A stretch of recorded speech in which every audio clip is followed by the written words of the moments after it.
Boa noite. Boa noite. Tiros nos arredores do Congresso americano. Um homem avança sobre uma barreira de segurança, atropela 2 policiais e acaba morto pelos agentes. O presidente do Conselho de Administração do Banco do Brasil alega interferência política, renuncia ao cargo e é acompanhado por outro conselheiro. No pior momento da pandemia, pelo menos 11 capitais brasileiras suspendem a vacinação. Algumas por falta de doses. Outras por causa do feriado da Páscoa. Com a imunização em massa, a Via Crucis reúne centenas de pessoas em Jerusalém. No Vaticano, o Papa Francisco celebra a Sexta-feira Santa sem fiéis pelo 2º ano. A falta de conexão com a internet afasta os jovens da escola e do emprego. E ações solidárias levam alívio a quem está passando fome no Brasil. O Jornal Nacional começa agora.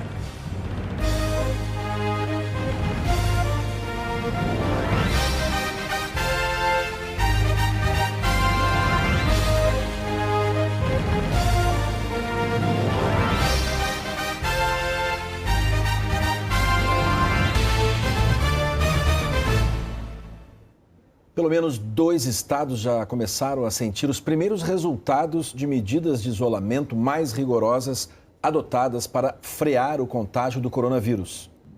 Faz 3 semanas que o governo do Ceará restringiu o setor de comércio e serviços às atividades essenciais e proibiu a circulação das pessoas sem justificativa em todo o estado. Agora, os resultados começam a aparecer na quantidade de casos, segundo os números da Secretaria Estadual de Saúde. A segunda semana, com as medidas de isolamento, teve redução de 42% em relação à semana anterior ao decreto. Com menos casos, menos mortes. Nas mesmas semanas, dados parciais da Secretaria da Saúde mostram que a redução nos óbitos de pacientes com Covid foi de 83%. Em Salvador e região metropolitana, as medidas de restrição começaram ainda antes, há 5 semanas. Segundo a Prefeitura, o número de pacientes à espera de um leito para Covid nas UPAs da capital baiana caiu de 137 para 13. E a quantidade de novos casos diminuiu mais de 50%. Com a queda nos números, Salvador vai começar a flexibilizar as medidas de restrição na segunda-feira. Nesse momento, está afastado um risco de colapso no sistema de saúde. Se voltar a correr esse risco ou termos a possibilidade disso vir a ocorrer, nós vamos ter que adotar novamente as medidas de isolamento social. Os números refletem a diminuição na transmissão da doença. Mas aqui no Ceará, por exemplo, isso ainda não é percebido na rede pública de saúde, que está com 93% de ocupação nos leitos de UTI para pacientes com Covid e tem 525 pessoas à espera de um leito. Mas nem todos conseguem. Dona Maria, de 73 anos, morreu hoje à tarde, depois de 5 dias de espera. Este epidemiologista explica que as pessoas costumam se internar depois da segunda semana com sintomas. Por isso, os reflexos do lockdown nas internações demoram algumas semanas. A tendência agora é estabilizar por algumas semanas e depois, felizmente, se mantiver as medidas de isolamento e distanciamento físico, a gente começa a cair essa ocupação de leitos. Em São Paulo, segundo a Secretaria Municipal de Saúde, é a vacinação que começa a apresentar os primeiros resultados positivos com a diminuição das internações por Covid na faixa etária de mais de 80 anos. A cidade visivelmente mais vazia, com ruas e avenidas tranquilas, nessa Sexta-feira Santa, mostra finalmente o efeito esperado do recesso sanitário. Já nos drive-thrus, desde cedo, houve filas de carros. E nos postos que abriram hoje, muita gente aliviada com a nova etapa da vacinação. Chegou a vez de quem tem mais de 68 anos. É um alívio, libertação. Porque eu, por exemplo, eu sou perito judicial, eu faço perícias na cidade inteira. E nessas condições eu fiquei praticamente sem poder trabalhar. A expectativa é vacinar 84 mil idosos até segunda-feira na capital paulista, quando profissionais de saúde com mais de 52 anos também começarão a ser imunizados. É o esforço para que a maior cidade do país enfrente o agravamento da pandemia. Depois de lotar UTIs, a Covid leva agora o serviço funerário ao limite. No crematório público da Vila Alpina, já falta espaço para guardar corpos. A média de cremações, que era de 30 por dia, chegou à capacidade máxima de 48. A média diária de pessoas enterradas ou cremadas em São Paulo era de 220 a 240 no verão. Na última terça-feira, chegou ao recorde de 420. Mas a batalha pela saúde e pela vida parece estar ganhando força. A prefeitura ainda está analisando os dados dos primeiros moradores da cidade que foram imunizados. Mas hoje o secretário municipal da Saúde declarou que a proteção da vacina já começa a aparecer nas estatísticas. Segundo Edson Aparecido, análises ainda preliminares indicam que, além dos idosos com mais de 80 anos, os profissionais da linha de frente também já estariam colhendo os benefícios das vacinas. Nós estamos concluindo um estudo bastante importante na Secretaria que mostra que houve uma redução nas internações com idosos acima de 80 anos que tomaram as 2 doses da vacina. Já é um reflexo do processo de vacinação extremamente importante na medida que o idoso é um dos segmentos mais vulneráveis.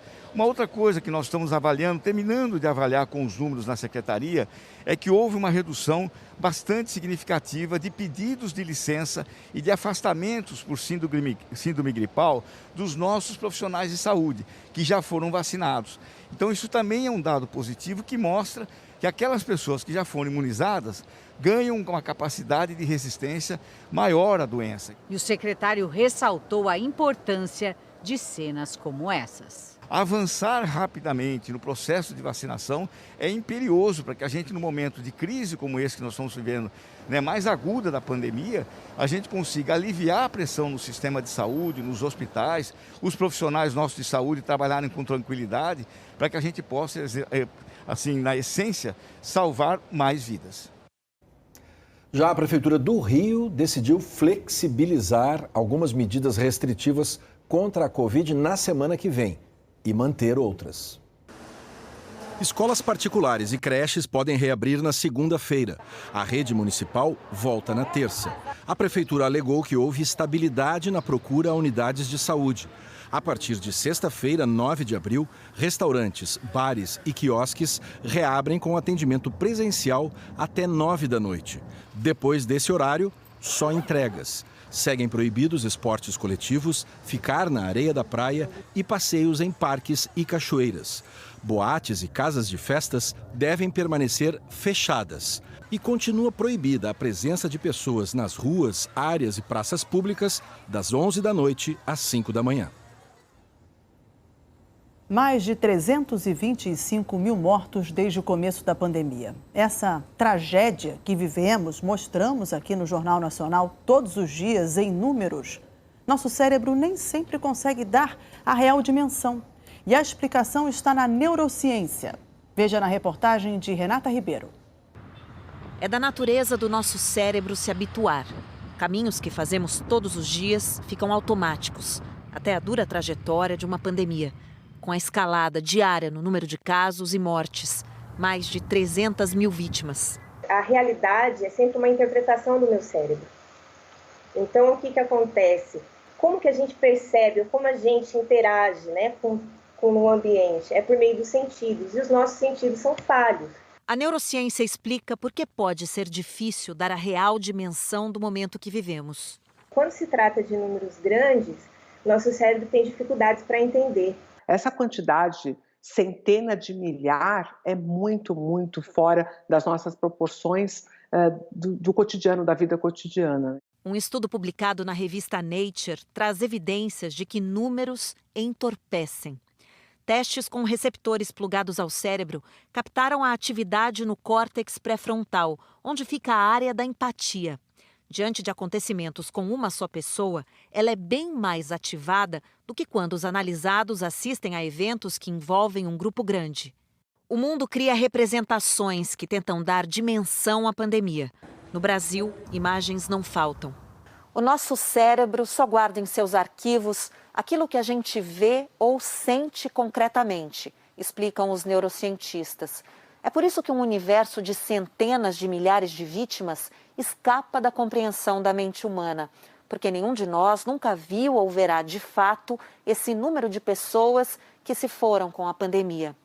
Mas se uma sequência de recordes trágicos da estatística pode não dar a devida proporção à realidade, a doença de uma única pessoa tende a nos fazer despertar. A internação do marido com um quadro grave fez a Tatiana entender a pandemia. Quando você corre o risco de perder alguém da sua família, alguém que você ama, aí você vê que a coisa é muito complicada. Para muitos, a realidade tem se revelado na porta do hospital. A Alessandra esperava notícias da irmã que estava na UTI. Lá onde eu trabalho, quase eu não usava máscara, né? Agora eu não tiro a máscara mais, porque antes eu tinha a ciência do Covid. Sabia que existia, mas enquanto não tinha chegado na minha família, eu não tinha tanto assim. Agora que eu vi que chegou na minha família, que o negócio não tá para brincadeira. A neurociência já provou que o cérebro pode enganar até ser tarde demais. Mas agora que sabemos, podemos escolher outro destino. Confie na ciência, fique em casa, respeite o lockdown e quando as mortes começarem a baixar, a gente discute quem é que tinha razão e quem não tinha. Porque não dá mais para a gente apostar e colocar a vida das pessoas em risco dessa forma. Os recursos estão se esgotando. O tempo é agora, não tem mais como titubear. A média móvel de mortes por Covid no Brasil ficou acima dos 3.000 pelo segundo dia seguido. O Alan Severiano tem os dados sobre a pandemia e a vacinação, atualizados pelo consórcio de veículos da imprensa. Boa noite, Alan. É isso, Mariana, Fachel, boa noite para vocês, boa noite a todos. Vamos aos números que representam vidas perdidas, sentimentos, famílias devastadas. O Brasil registrou 2.807 mortes de ontem para hoje, já são 328.366 vítimas da doença. 69.662 novos casos foram registrados nas últimas 24 horas. Desde o início da pandemia, são 12.912.379 diagnósticos. A média de casos parou de subir. Tem uma leve redução aqui. Está em 72.151 novos casos por dia, redução de 1% em relação a 14 dias atrás. Uma variação dentro da estabilidade. Já a média de mortes continua em alta. São, em média, 3.006 mortes por Covid por dia no Brasil. Um crescimento de 35% em 2 semanas. No mapa, o panorama pelo país. Em vermelho, com alta na média de mortes, 3 estados e o Distrito Federal. Maiores aumentos no Rio de Janeiro e no Distrito Federal. 11 estados estão com estabilidade e aparecem em amarelo.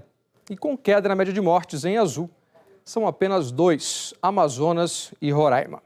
Agora a gente vê um gráfico com números do site Nosso Mundo em Dados, que é ligado à Universidade de Oxford. E olha só, ele mostra que apenas no mês de março o Brasil teve 66.573 mortes por Covid. Segundo a BBC, é um número tão grande que é maior do que a soma dos óbitos em 109 países durante toda a pandemia. Esse grupo aqui inclui 36 países com o índice de desenvolvimento humano mais alto do que o do Brasil, como Coreia do Sul e Austrália. E 26 países com mais de 20 milhões de habitantes, como Angola. Esses 109 países tiveram juntos 64.571 mortes ao longo de toda a pandemia.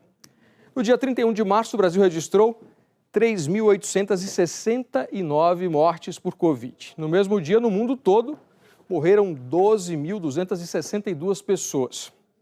Isso significa que, neste dia, o Brasil registrou 31,5% de todas as mortes do mundo. É um número altíssimo, considerando que o Brasil tem apenas 2,7% da população mundial. Agora vamos ver como é que está a vacinação. 269.591 pessoas receberam a primeira dose nas últimas 24 horas.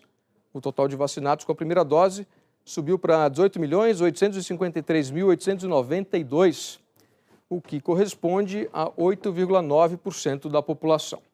Até agora, 5.272.023 pessoas tomaram a segunda dose, ou 2,49% da população. Hoje, 20 estados atualizaram dados da vacinação. Os estados com maior percentual da população vacinada com a primeira dose aparecem em azul escuro. Até agora, os 5 que mais aplicaram a primeira dose em relação à população foram Mato Grosso do Sul em primeiro, em segundo a Bahia, terceiro Amazonas, em quarto Rio Grande do Sul e em quinto lugar a Paraíba. Em g1.com.br/coronavírus você encontra mais informações sobre a vacinação e outros dados da pandemia no seu estado. Vacina sim, Mariana, Fachel. Vacina sim, Alan, boa noite, obrigada. Boa noite, Alan. E o presidente do Supremo Tribunal Federal, o ministro Luiz Fux, recebeu hoje a primeira dose da vacina contra a Covid. O ministro foi vacinado no posto montado dentro do Museu da Justiça, no centro do Rio. Ele tem 67 anos, idade das pessoas que foram imunizadas hoje na cidade. Luiz Fux falou sobre a importância de receber a vacina. Há um momento muito importante em que nós devemos nos unir para cuidarmos uns dos outros e, acima de tudo, conscientizar toda a sociedade que, se ela pretende ter esperança, efetivamente devemos nos vacinar todos. Nós, do Judiciário, temos uma profunda deferência à ciência. Por isso é que dizemos sim à ciência e não à morte. Sim à vida e não à morte. Em pelo menos 11 capitais, os brasileiros não puderam se vacinar nesta sexta-feira. Em 4, faltou vacina. Nas outras 7, as prefeituras suspenderam o serviço por causa do feriado. Os prefeitos de Salvador, Cuiabá, João Pessoa, Belém, Manaus, Palmas e Curitiba decidiram interromper a vacinação nesta sexta-feira santa por causa do feriado. O secretário de Saúde de Salvador disse que a suspensão da vacinação foi um pedido dos servidores que estão trabalhando há 60 dias sem parar. E em Manaus, a prefeitura considerou também a queda no número de mortes. E em Belém, a Secretaria de Saúde alegou que já vacinou praticamente todo o grupo prioritário. Salvador, Cuiabá, João Pessoa e Curitiba retomam o calendário amanhã, as outras só na segunda. Este infectologista criticou a decisão das capitais. Segundo ele, na atual situação do país, qualquer dia de vacinação a menos faz diferença. Um dia, quando você está no meio de uma pandemia em que é fundamental que rapidamente a gente imunize essas populações numa ordem de 1 milhão de pessoas, no meu entendimento, isso é um grande equívoco não ter a vacinação no dia de hoje. Se tivermos mais 2 feriados, deixaremos de vacinar 3 milhões de pessoas. Qual a justificativa para isso nesse instante? Nenhuma. Né? Eu acho que a gente tem que pensar nessa questão e colocar esse carro para andar na maior velocidade que conseguirmos. A Secretaria de Saúde do Distrito Federal chegou a anunciar a vacinação para hoje, mas depois cancelou, mesmo tendo recebido 116 mil doses das vacinas Coronavac e AstraZeneca. A Secretaria alegou que as doses só dariam para um dia e prometeu voltar a vacinar amanhã pessoas com 66 anos. Neste ponto de vacinação já tem gente esperando na fila. Vou dormir aqui. A gente já aguardando o medo de faltar essa vacina, né? Isso obrigou a gente a estar com essa ansiedade maior e estar aqui uma hora dessa para permanecer até amanhã. À noite, a fila aumentou ainda mais. A falta de doses suficientes também causou a interrupção da imunização em Goiânia, Florianópolis e Rio Branco. Em Florianópolis e Rio Branco, as prefeituras também já receberam as novas doses, mas amanhã será retomada a vacinação apenas da segunda dose nas 2 capitais. Em Goiânia, as doses chegaram de madrugada, mas a Secretaria de Saúde disse que durante o feriado seria feito o planejamento da próxima semana. Em 12 estados, a vacinação continuou normalmente hoje. Ninguém parou por causa do feriado. A epidemiologista Ethel Maciel reforçou que as doses já disponíveis aos estados têm de ser aplicadas de forma urgente. Cada dia conta e nós estamos aí nos aproximando a 4 mil óbitos por dia. Então o Brasil tem pressa. Nós não precisamos vacinar sábado, domingo, feriado. Enquanto tivermos doses, nós temos que apressar essa vacinação. Em Minas Gerais, a Polícia Federal investiga se a falsa enfermeira já vacinava ilegalmente contra a Covid há um mês. De acordo com a Polícia Federal, moradores de bairros nobres de Belo Horizonte também foram vacinados pela mulher que se passava por enfermeira e que agora está presa. Os investigadores têm indícios de que Cláudia Pinheiro, que na verdade é cuidadora de idosos, já tinha um esquema de vacinação em domicílio desde o início do mês de março. Segundo a polícia, ela é a mulher de jaleco que aparece neste vídeo, vacinando empresários, políticos e parentes deles na garagem de uma empresa de transportes em BH. Aqui na casa da Cláudia Pinheiro, os investigadores encontraram seringas e ampolas de soro fisiológico. Não foi encontrado imunizante contra a Covid. Para a polícia, isso reforça a hipótese de que as pessoas que pagaram para ser vacinadas foram enganadas. A PF começa a ouvir semana que vem as pessoas suspeitas de participar da vacinação clandestina no dia 23 de março. Entre elas, o ex-senador Clésio Andrade, que nega ter recebido o suposto imunizante contra a Covid. A defesa de Cláudia disse que ela possui bons antecedentes e não tem qualquer condenação criminal. Pelo segundo ano seguido, as celebrações da Semana Santa foram realizadas sem a presença do público. Na Catedral da Sé, o cardeal Dom Odilo Scherer, arcebispo de São Paulo, conduziu a celebração transmitida pela internet. Todos que participaram estavam de máscara. No Santuário Nacional de Aparecida, um grupo de atores representou as cenas da Paixão de Cristo. Em homenagem às vítimas da pandemia, uma placa com o número de mortos no Brasil foi colocada na cruz. O avanço na vacinação em Israel permitiu a volta do público nas celebrações da Sexta-feira da Paixão em Jerusalém. Mas a Praça São Pedro, no Vaticano, ficou vazia. Hoje cedo, no Vaticano, o Papa fez uma visita surpresa ao centro de vacinação montado no átrio da Sala Paulo VI. Cumprimentou os médicos e enfermeiras e brincou com os que esperavam pela vacina. 800 das 1.200 pessoas sem teto que o Vaticano quer vacinar já tomaram a primeira dose. Em Jerusalém, cristãos comemoraram a Sexta-feira Santa com a procissão ao longo da Via Dolorosa, refazendo o caminho de Jesus para a crucificação. Depois das restrições do ano passado, o público voltou, mas sem as multidões de anos anteriores.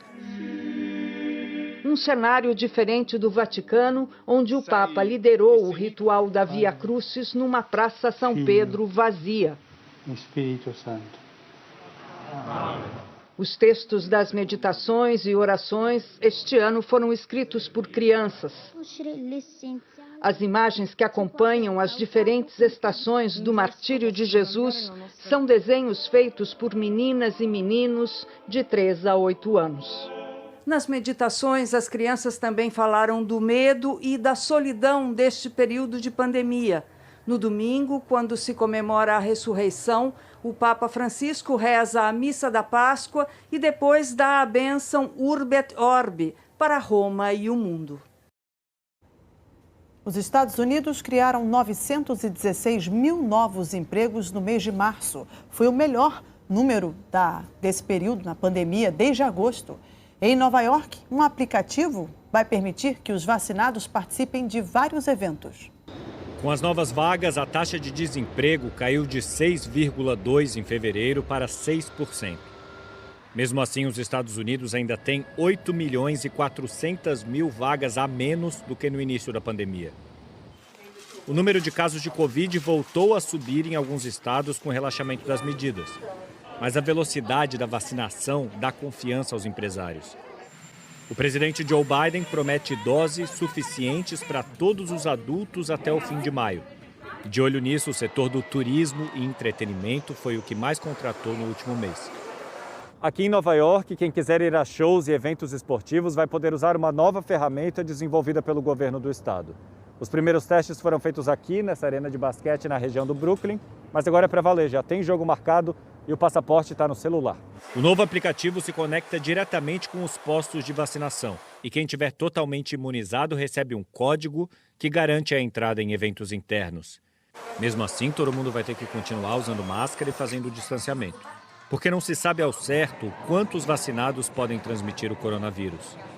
E o Centro de Controle e Prevenção de Doenças anunciou hoje que os americanos que foram vacinados podem voltar a viajar com tranquilidade, tanto aqui dentro quanto internacionalmente.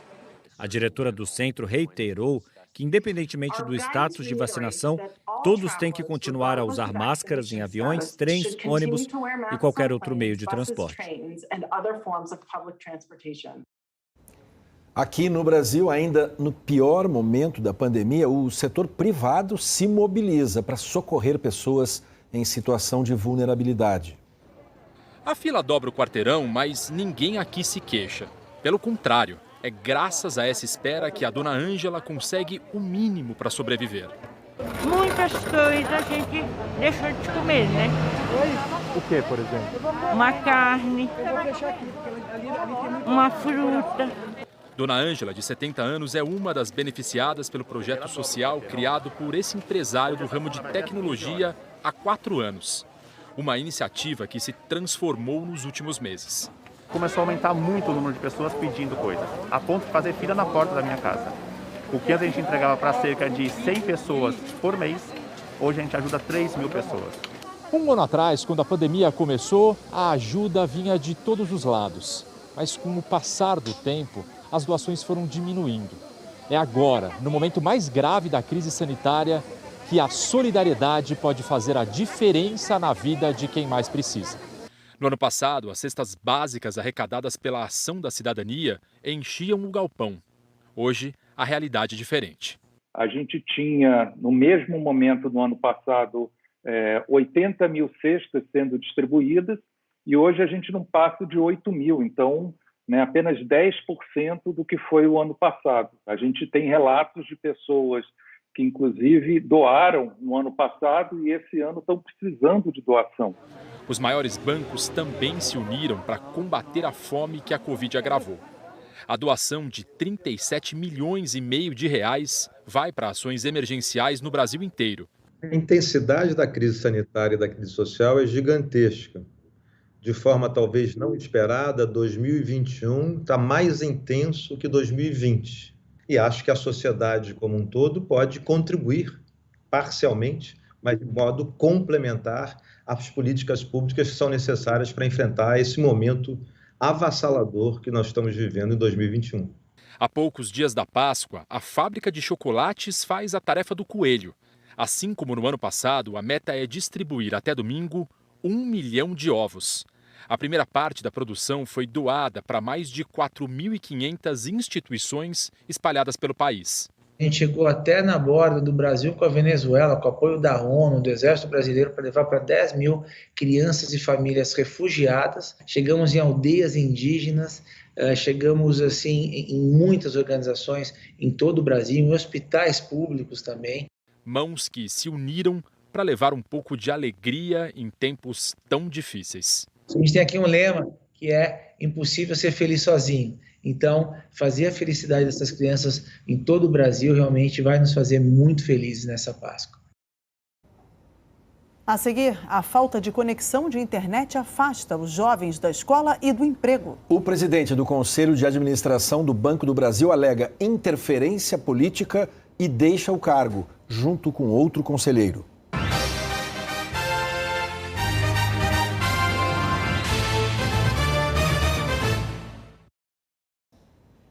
O presidente do Conselho de Administração do Banco do Brasil e um conselheiro renunciaram aos cargos. Um dos motivos alegados pelo presidente do Conselho foi a escolha pelo presidente Jair Bolsonaro de Fausto Ribeiro para comandar o banco.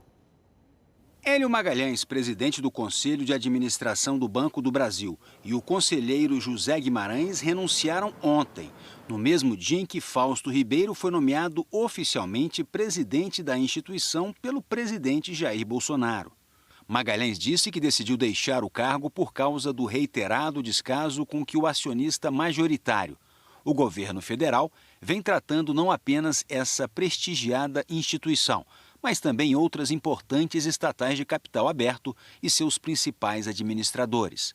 Mencionou o que chamou de interferências externas na execução do plano de eficiência da companhia, aprovado por esse conselho e, obviamente, necessário para adequá-la aos novos tempos e desafios do setor. Disse ainda que, enquanto esteve à frente do conselho, priorizou elevar a governança do Banco do Brasil a um padrão best in class, de excelência, melhorar a eficiência do banco e avançar nos projetos de desinvestimento, ou seja, venda de ativos. E conclui dizendo que, infelizmente, entende que essas prioridades não são mais do interesse do acionista majoritário. As renúncias de Hélio Magalhães e de José Guimarães ocorreram um dia depois da divulgação da ata de uma reunião extraordinária do Conselho, que traz a insatisfação de outros 2 conselheiros, Luiz Serafim Espínola Santos e Paulo Roberto Evangelista. No documento, eles ressaltaram que o Banco do Brasil é uma instituição bicentenária.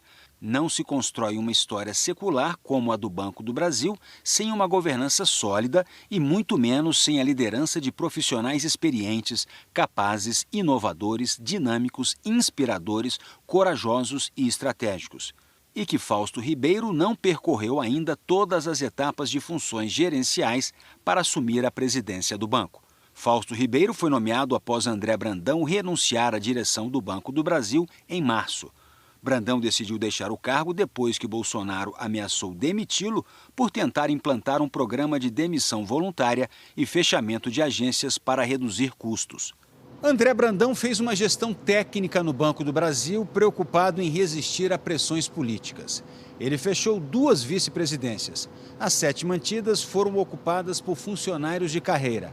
Agora, aumentou muito a pressão para que os cargos sejam entregues a indicações políticas. Além do Banco do Brasil, outras 2 grandes estatais tiveram trocas na presidência nos últimos 2 meses. Wilson Ferreira Júnior deixou o comando da Eletrobras insatisfeito com a lentidão no processo de privatização da empresa. E o presidente Bolsonaro decidiu entregar a presidência da Petrobras para o general Silvio Luna. Ele foi indicado para substituir o economista Roberto Castelo Branco, que recebeu críticas de Bolsonaro por não conseguir evitar os aumentos de preço do diesel e da gasolina. O Palácio do Planalto e o Ministério da Economia não se manifestaram. O INEP, instituto responsável pelo Enem, descartou hoje a possibilidade de possíveis erros na pontuação da prova de redação. Candidatos dizem que, quando as notas foram divulgadas na segunda-feira, houve muita instabilidade no sistema de acesso aos resultados, o que pode ter gerado o erro. Segundo o INEP, não há relação entre a falha no sistema e o banco de notas. E o resultado da redação reflete a análise dos corretores dos textos. A crise agravada pela pandemia deixou de fora do mercado de trabalho uma parte significativa da população brasileira que está em idade ativa. O percentual de jovens de 20 a 29 anos que não estão trabalhando nem estudando atingiu o maior patamar já registrado. E um dos motivos é a falta de acesso à internet. O Luiz está procurando emprego? Tô, mas não acha. Não acha nada, por causa da pandemia já era difícil, agora com a pandemia ficou mais difícil ainda. Às vezes tu não faz dinheiro para poder fazer o currículo, aí quando faz, tu vai entregar os currículos, anda tudo, entrega o currículo, mas ninguém chama. E como é que tá a situação do jovem brasileiro hoje? Não trabalha, não estuda, não tem como fazer um biscate para ganhar um dinheiro, não faz nada, tudo parado. Esse coronavírus aí, parou com a nossa vida. Mais de 1/3 dos jovens brasileiros entre 20 e 29 anos não está trabalhando e nem estudando. É a taxa mais alta da história, de acordo com um estudo da Fundação Getúlio Vargas. E para agravar essa situação, a dificuldade de acesso à internet tem sido mais um obstáculo para esse grupo da população. É o caso de Igton, de 23 anos. Desempregado, ele sobrevive com o básico. E a busca por um emprego ficou mais difícil. Sem dinheiro, ele não tem acesso à internet nem pelo telefone. Sem internet não tem como eu saber, porque antes, quando eu tinha internet, eu entrava nos sites para poder ver onde tinha vaga e ir atrás dos empregos. Agora fica muito mais difícil. Para o economista Marcelo Neri, autor do estudo, hoje a internet é determinante para a entrada dos jovens no mercado de trabalho. Hoje em dia, a internet, principalmente para o jovem, ele é um elemento fundamental de inserção trabalhista. Aquele que não tem internet não consegue trabalhar, a gente vai ver cicatrizes na vida trabalhista do jovem. E o problema é que essa crise ela deixa sequelas.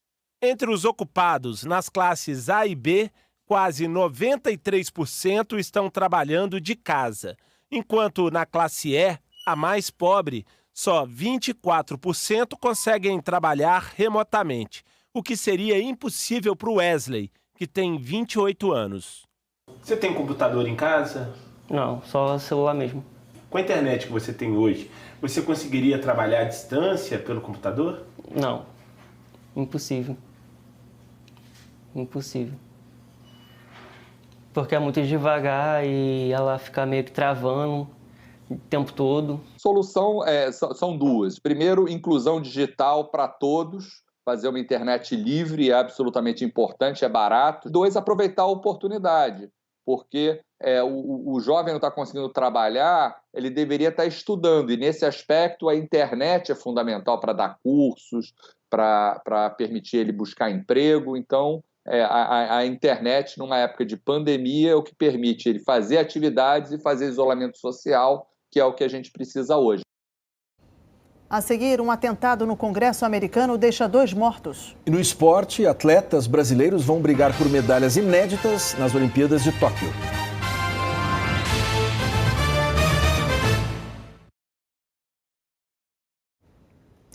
Um homem atacou policiais num dos acessos ao Congresso dos Estados Unidos em Washington. Um policial e o atropelador morreram. O suspeito acelerou o carro contra policiais e as barreiras de proteção que limitam a circulação nas proximidades do Congresso americano. Depois saiu do veículo com uma faca na mão e avançou sobre os guardas, que responderam com tiros. O ataque aconteceu próximo às barreiras na parte norte do complexo, a cerca de 100 metros do Congresso, logo depois da 1h da tarde. Os 2 policiais feridos foram levados para o hospital. Um deles, William Evans, morreu. Evans trabalhava há 18 anos como policial do Congresso. O suspeito, de 25 anos, foi morto no local do ataque. O chefe da polícia disse que o suspeito não era conhecido da segurança do Congresso e nem era fichado, e que, apesar da investigação ainda estar em curso, acredita não se tratar de terrorismo. O Capitólio foi fechado e cercado por soldados da Guarda Nacional durante 2 horas. Deputados e senadores não estavam no local porque o Congresso está em recesso de Páscoa, mas centenas de funcionários e jornalistas estavam trabalhando no prédio. A presidente da Câmara, Nancy Pelosi, pediu que as bandeiras do Congresso fossem colocadas a meio mastro em respeito ao policial assassinado. O presidente americano Joe Biden também não estava na capital americana.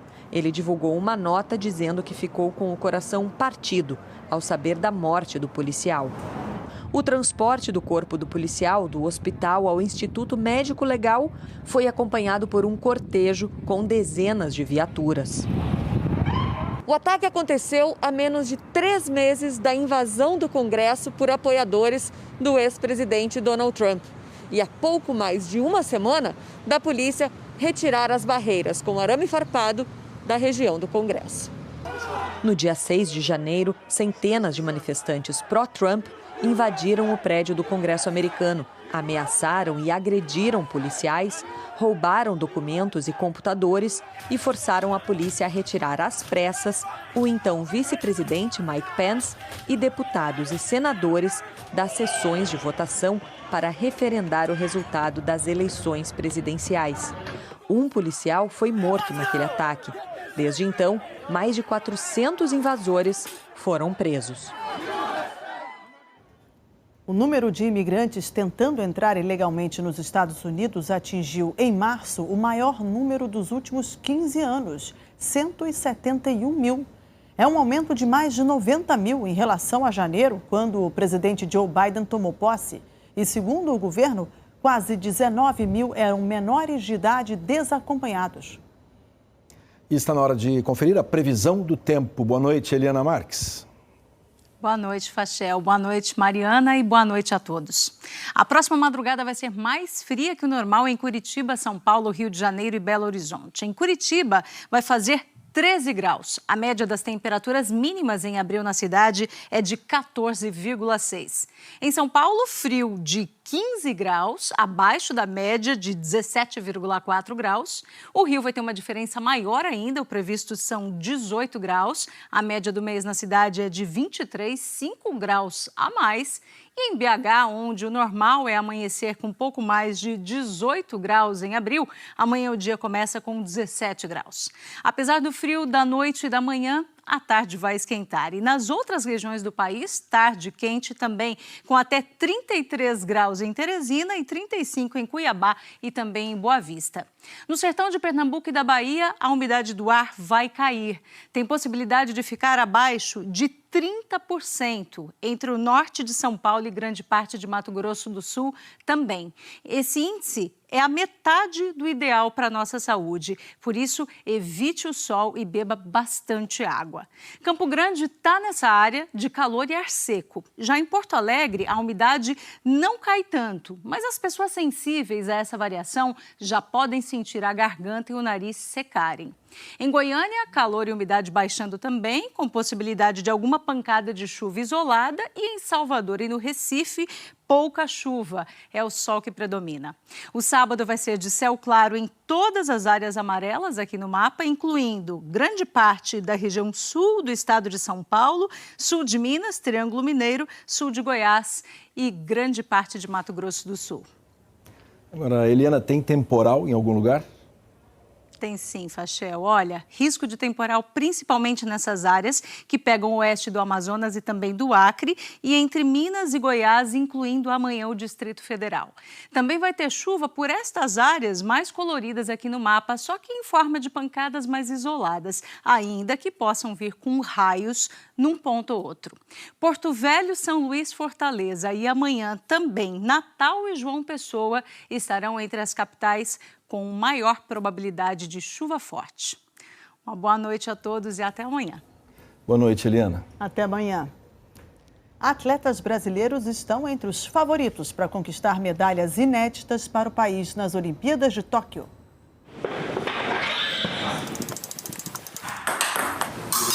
Cada barulhinho desse conta uma história. O paulistano que levanta quilo atrás de quilo. O carioca que engana nossos olhos de tão veloz. A ítalo-brasileira que ganha graças à ponta da espada. E o petropolitano que desce e sobe montanhas quase todo santo dia. Há algo em comum entre eles, além de defenderem o Brasil: a chance de se tornarem pioneiros. Até hoje, o país jamais teve medalhistas olímpicos na esgrima, no tênis de mesa, no levantamento de peso e no mountain bike. E nunca esteve tão perto. Nessas 4 modalidades, tem brasileiro entre os atletas mais bem colocados do ranking. Chegar à liderança do ranking mundial é impactante. Assusta, cara. Você está no topo da pirâmide de qualquer modalidade que seja olímpica e tão disputada como é o mountain bike. É chocante, né? Uma grande conquista de vida e não só profissional. Eu, como atleta, tenho um pouco esse dever, essa responsabilidade, através do meu resultado, de ajudar a construir a história desse esporte. 10 jogadores ali que têm condições de conseguir uma medalha ou inclusive tirar algum outro que estaria brigando por uma medalha. Então, realmente, o tênis de mesa nesse último ciclo olímpico cresceu bastante de nível, então a concorrência aumentou ainda mais. Estou no meu melhor momento, tanto fisicamente quanto psicologicamente. A minha terceira Olimpíadas. Tem que ser. A gente vai colocar no dia e vamos para cima. As consequências de uma primeira medalha olímpica não impactam apenas a vida do atleta que alcançou o feito. Essa conquista pode inspirar outras pessoas, pode provocar um efeito dominó, ser usada como propaganda. Isso já aconteceu. Basta voltar ao ano de 1984. Um lugar nunca alcançado por nenhum esporte brasileiro, medalha de prata. Em Los Angeles, a seleção masculina de vôlei chegou à decisão de uma Olimpíada pela primeira vez e perdeu para os Estados Unidos. A partir da geração de prata, a modalidade se popularizou ainda mais no país e hoje já contamos 10 medalhas entre homens e mulheres, além das 13 do vôlei de praia.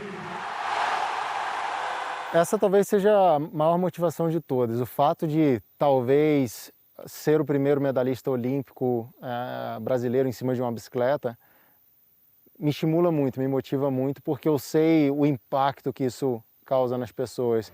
Causa fascínio e admiração, especialmente quando é no lugar mais alto. E aí, aquele barulhinho do dia a dia vira música.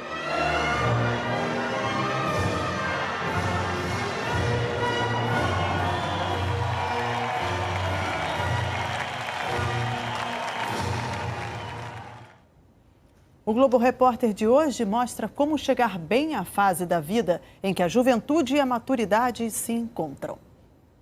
Os 50 anos não são os novos 30, são os novos 50.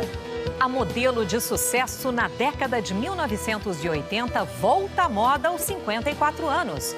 O casal cinquentão não teve medo de dar uma guinada na vida. Largou tudo no Recife para abrir um novo negócio. Quer conhecer um senhor estagiário da vida real? Ele entrou num programa para estudantes mais velhos em São Paulo. E as sócias que aos 60 surpreenderam o mercado ao lançar uma empresa totalmente digital?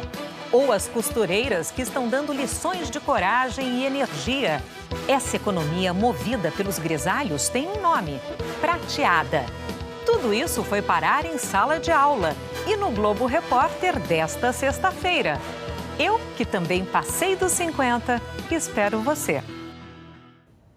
E eu também. Depois do Globo Repórter tem o Jornal da Globo. Boa noite. Boa noite. Até amanhã.